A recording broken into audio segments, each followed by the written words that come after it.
ટાંકી સાફ કરો તો પાણીની ટાંકીને નિયમિત રીતે સાફ કરવાથી એર કુલરની અંદર કાટમાં જમા થતો અટકશે તો એર કુલરની આપણે જો ટાંકી સાફ કરશો તો કુલરની અંદર જે કાટ આવે છે તે જમા થવાનો અટકી જશે તારે એ પણ સુનિશ્ચિત કરવું જોઈએ કે બેક્ટેરિયાના વિકાસને ટાળવા માટે પાણીને નિયમિત લાય છે જે ખરાબ ગંધનું કારણ બની શકે છે તેમજ સ્વાસ્થ્ય માટે હાનિકારક હોય છે તો શું કરવું બેક્ટેરિયાના વિકાસને ટાળવા માટે કુલરનું પાણી નિયમિત રીતે બદલવું જોઈએ તો ખરાબ ગંધનું કારણ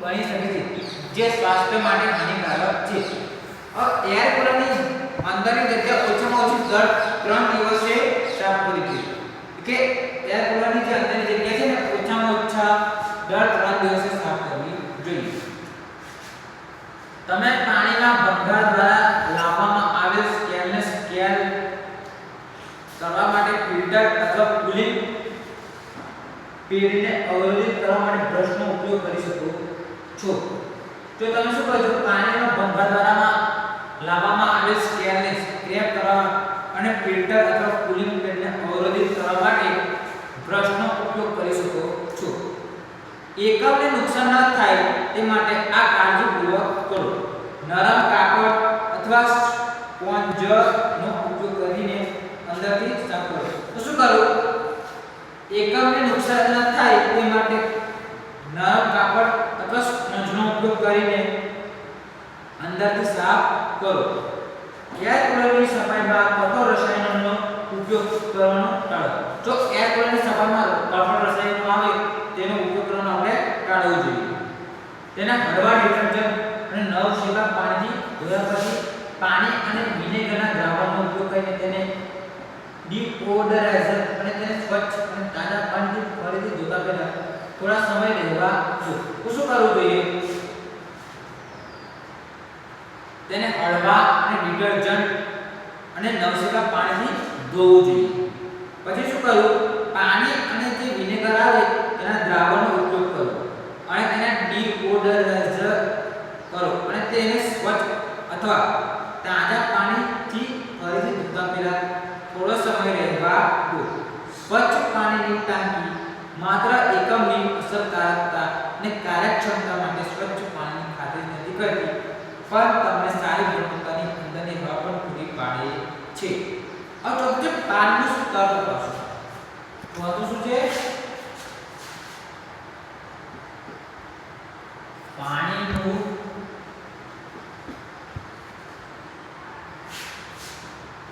સ્તર તપાસો आता આપણે એર કુલરમાં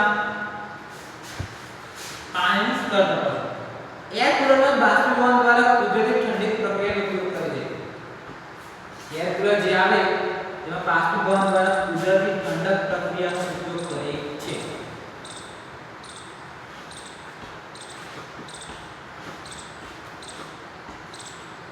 આમ તે જરૂરી છે કે ચોક્કસ પાણીનું સ્તર જાળવવામાં આવે છે અન્યથા તે સારી રીતે કાર્ય કરશે નહીં તો શું કરશે એર કુલર બાષ્પીભવન દ્વારા કુદરતી ઠંડી પ્રક્રિયાનો ઉપયોગ કરે છે આમ તે જરૂરી કે ચોક્કસ પાણીનું સ્તર જાળવવામાં આવે છે અન્યથા તે સારી રીતે કાર્ય કરશે નહીં આ એકમને નુકસાન પણ કરી શકે છે આ કરવા માટે જ્યારે એર કુલર ઉપયોગમાં હોય ત્યારે તમારે વારંવાર પાણીનું સ્તર મેન્યુઅલી નિરીક્ષણ કરવું પડશે હંમેશા તમારા યુનિટના યોગ્ય જળ સ્તર પર ધ્યાન આપો કારણ કે તે બ્રાન્ડના આધારે બદલાઈ શકે છે કેટલીક બ્રાન્ડ્સ આપોઆપ સૂચક આપે છે જે તમને જ્યારે પાણીનું સ્તર ખૂબ નીચું અથવા ખૂબ ઊંચું હોય ત્યારે સૂચિત કરશે આ એક સરળ સુવિધા છે જે તમારી યુનિટ ખરીદતા પહેલા તપાસવી જોઈએ પાંચમો ઉપયોગ પછી કાળજી અને યોગ્ય સંગ્રહ પાંચમો શું છે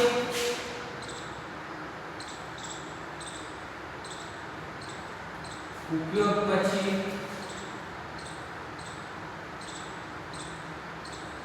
યોગ્ય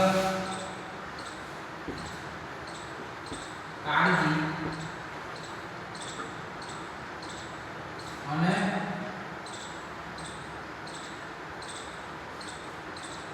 યોગ્ય સંગ્રહ. જો તમારું એકમ ઉપયોગમાં ના હોય તો પણ કરવા માટે મહત્વપૂર્ણ બાબતો છે. આમાં તેને બધું કરવું અથવા તેને પાવર સ્ત્રોતમાંથી ડિસ્કનેક્ટ કરવું અને પાણીની ટાંકી ખાલી છે તેને ખાતરી કરવી શામિલ છે. તો શું કરવું? જો તમારું એકમ ઉપયોગમાં ના હોય તો પણ કરવા માટે મહત્વપૂર્ણ બાબતો છે. આમાં તેને બંધ કરો અથવા તેને પાવર સ્ત્રોતમાંથી ડિસ્કનેક્ટ કરવું અને પાણીની ટાંકી ખાલી છે તેની ખાતરી કરવી શામિલ છે. બધા ભાગોને સાફ કરો અને તેને ધૂળ અને ગંદકીથી મુક્ત રાખવા માટે તેને કાર્ટન અથવા કોઈ પણ કન્ટેનરમાં મૂકતા પહેલા તેને સંપૂર્ણ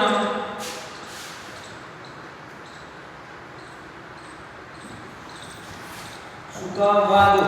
ના સંપર્કમાં આવવાથી સુરક્ષિત નુકસાન અટકાવવા માટે એકમને ઠંડી અને સૂકી જગ્યાએ સંગ્રહિત કરવું પણ મહત્વપૂર્ણ છે. તો શું કહે છે? જો બધા ભાગોને સાફ કરો અને ધૂળને ગંદકીથી મુક્ત રાખવા માટે તેને કાર્ટન અથવા કોઈપણ કન્ટેનરમાં મૂકતા પહેલા તેને સંપૂર્ણપણે સૂકવવા દો. ના સંપર્કમાં આવવાથી સુરક્ષિત નુકસાન અટકાવવા માટે એકમને ઠંડી અને સૂકી જગ્યાએ સંગ્રહિત કરવું પણ મહત્વપૂર્ણ છે. अब છઠ્ઠું શું કહે છે કે વ્યાવસાયિક નિષ્ણાતો પાસેથી મદદ મેળવવી. વ્યાવસાયિક નિષ્ણાતો પાસે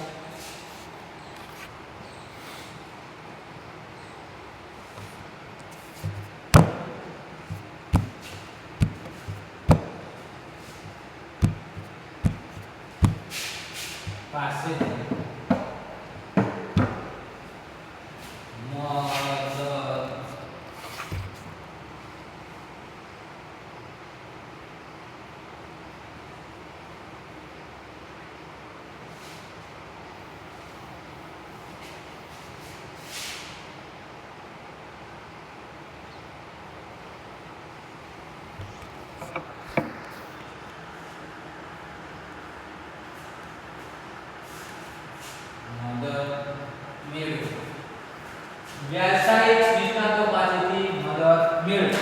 તો શું કરવું? સમય પર જાળવણી કરનારા લોકો અથવા રિપેરમેન પાસેથી સલાહ અને મદદ લેવી. શું કરવું? સમય પર જે જાળવણી કરનારા લોકો હોય અથવા રિપેરમેન હોય તેમના પાસેથી સલાહ લેવી. હંમેશા સારી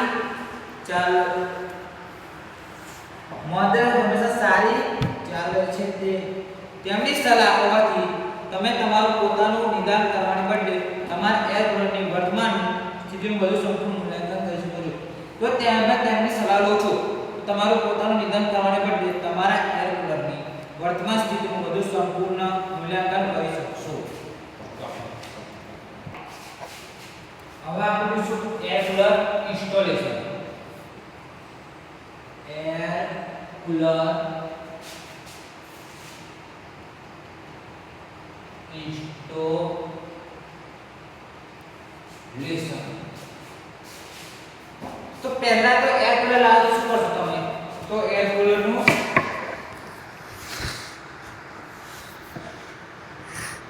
કુલર નું કવર ખોલો. શું કરો? એર કુલર નું કવર ખોલો. જો તમે એર કુલર લાવો છો એનું ઇન્સ્ટોલેશન કરો છો તો પહેલા એર કુલર નું કવર ખોલો. પછી બીજું એર કુલર ની પેડ ફ્રેમ જે આવે તેને દૂર કરવી. શું કરવી? દૂર કરવી. હવે જો પેડ ફ્રેમ બદલવું. શું કરું છો? ચોથું છે એરટેમ બદલવું, ત્રીજું છે એરટેમ બદલવું, એરટેમ બદલવું, ચોથું છે કલરને હીટરથી દૂર રાખવો, કલરને હીટરથી દૂર રાખો, કુલરને હીટરથી દૂર રાખો,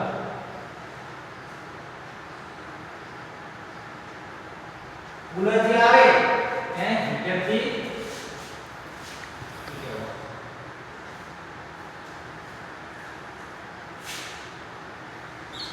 કુલરને હીટરથી દૂર રાખો. આપણે નવું ઇન્સ્ટોલેશન કરીએ તો કુલરને હંમેશા હીટરથી દૂર રાખો.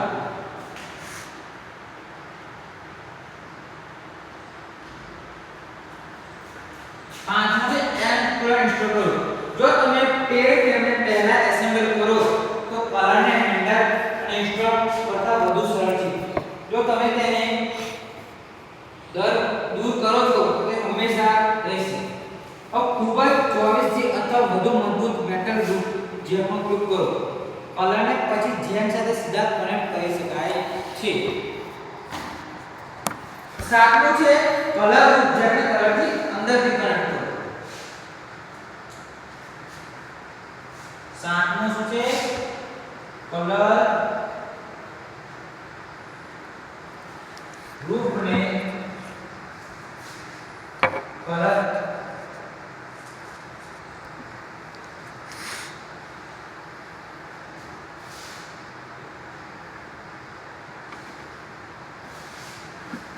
જેને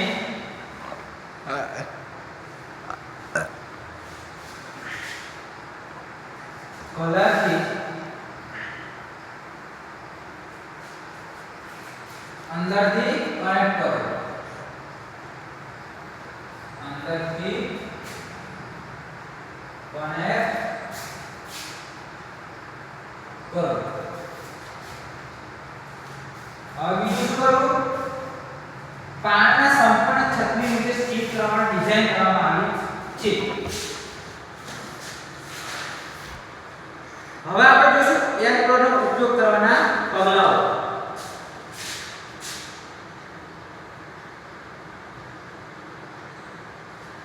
એર કુલરને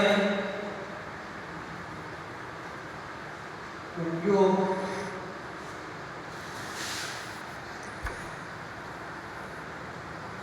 કરવાના પગલાઓ.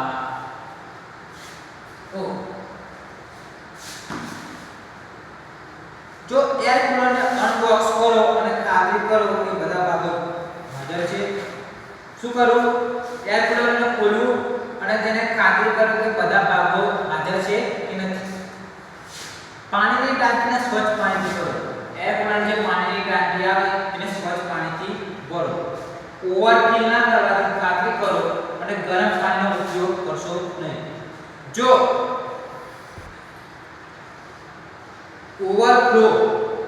ઓવરફિલ ના કરવાની ખાતરી કરો અને ગરમ પાણીનો ઉપયોગ કરશો નહીં. પાવર કુલરને એર કુલર સાથે જોડો અને તેને ઇલેક્ટ્રિકલ આઉટલેટમાં પ્લગ કરો. પાવર કુલરને શું કરવું? તો એર કુલર સાથે જોડવું અને તેને ઇલેક્ટ્રિકલ આઉટલેટમાં પ્લગ કરો. ખાતરી કરો કે વોલ્ટેજ એર કુલરની જરૂરિયાતો સાથે મેળ ખાય છે. પહેલા તો ખાતરી કરો કે એર કુલર જે આવે તેની જરૂરિયાત સાથે મેળ ખાય છે કે નથી ખાતું. પાવર બટન અથવા સ્વિચનો ઉપયોગ કરીને એર કુલર ચાલુ કરો. એર કુલરને હંમેશા પાવર બટન અથવા સ્વિચનો ઉપયોગ કરીને જ એર કુલર ચાલુ બંધ કરવું જોઈએ.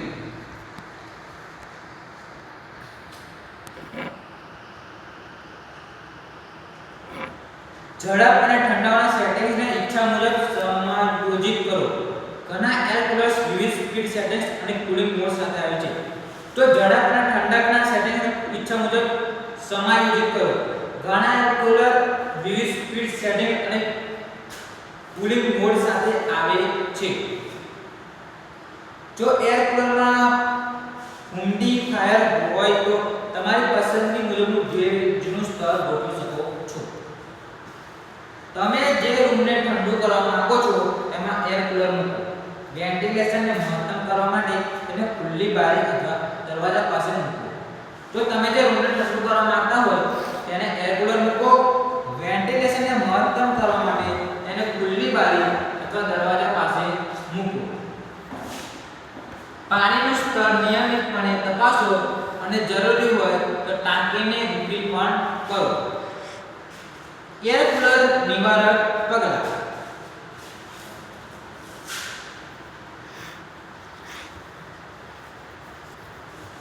એર કુલર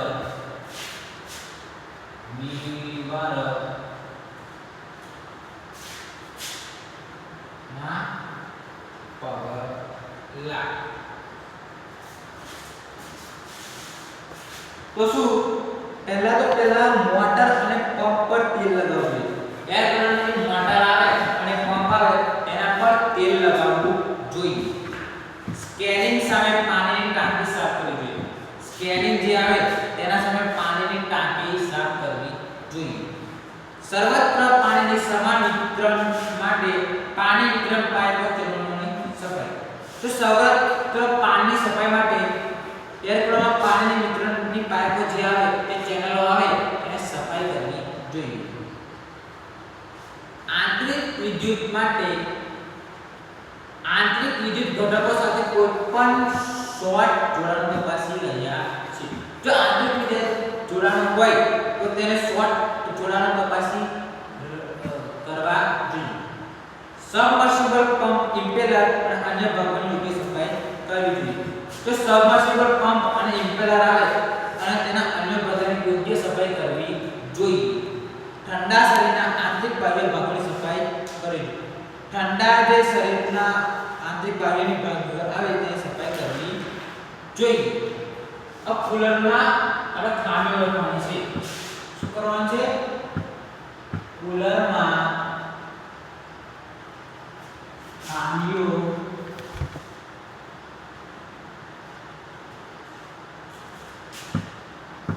ઓળખો. પહેલું એક ટાંકીમાંથી પાણી લીધું. કુલરમાં શું ખામી થાય?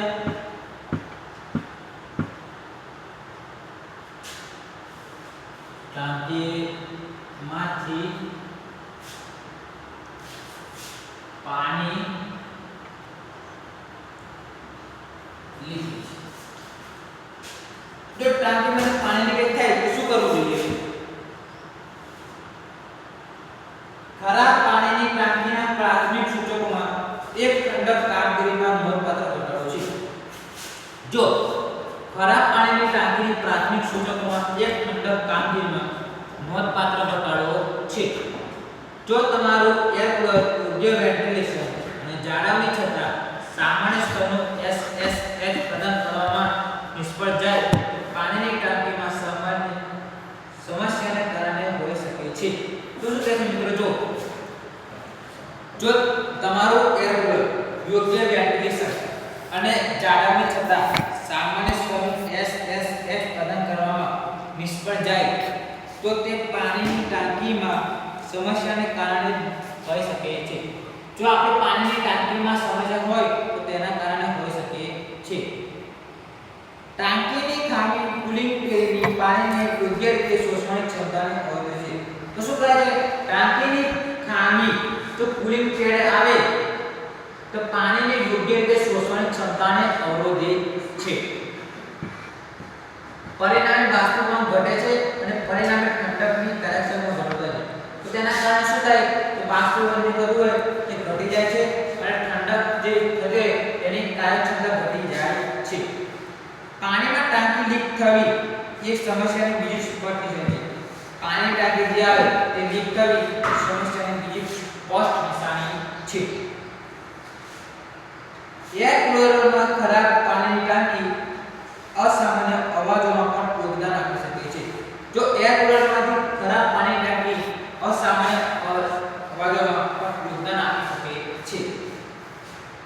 તમે ગર્જના અવાજો અથવા સતત સ્પ્લેશિંગ જે ટાંકીની અંદર અનિયમિત પાણીનો પ્રવાહ અથવા અયોગ્ય પાણી વિતરણ સૂચવે છે. શું કહે છે? તો તમે ગર્જના અવાજો અથવા સતત પ્લેસિંગ અવાજ સાંભળી શકો છો જે ટાંકીની અંદર અનિયમિત પાણીનો પ્રવાહ અથવા અયોગ્ય પાણીનું વિતરણ સૂચવે છે. પ્રક્રિયાને વિક્ષેપિત કરી શકે છે અને ધ્યાન આપવાની જરૂર પડે છે. નિયમિત જાળવણી જેમાં નિરીક્ષણ, સફાઈ અને પાણીની સ્તરની જાળવણીનો સમાવેશ થાય છે. તે પાણીની ટાંકી સંબંધિત સમસ્યાઓને રોકવા અને ઉકેલવામાં મદદ કરી શકે છે. જો બીજું શું છે? વિદ્યુત સમસ્યાઓ.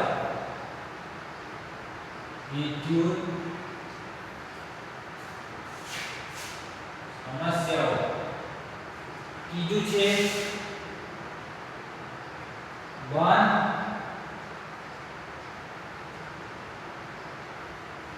Cooler pad.